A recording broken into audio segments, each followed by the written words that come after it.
اے پیغمبر میری طرف سے لوگوں کو کہہ دو کہ اے میرے بندو جنہوں نے اپنی جانوں پر زیادتی کی ہے اللہ کی رحمت سے نا امید نہ ہونا، اللہ تو سب گناہوں کو بخش دیتا ہے، بے شک وہی تو ہے بڑا بخشنے والا بڑا مہربان۔ اور اس سے پہلے کہ تم پر عذاب آ واقع ہو اپنے پروردگار کی طرف رجوع کرو اور اس کے فرما بردار ہو جاؤ، ورنہ بعد میں تم کو مدد نہیں ملے گی۔ اور اس سے پہلے کہ تم پر ناگہاں عذاب آ جائے اور تم کو خبر بھی نہ ہو اس نہایت اچھی کتاب کی جو تمہارے پروردگار کی طرف سے تمہاری جانب نازل ہوئی ہے پیروی کرو۔ ایسا نہ ہو کہ اس وقت کوئی شخص کہنے لگے کہ ہائے اس کوتاہی پر افسوس ہے جو میں نے اللہ کا حق ماننے میں کی اور میں تو ہنسی ہی کرتا رہا،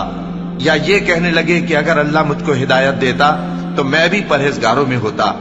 یا جب عذاب دیکھ لے تو کہنے لگے کہ اگر مجھے پھر ایک دفعہ دنیا میں جانا ہو تو میں نیکوکاروں میں ہو جاؤں۔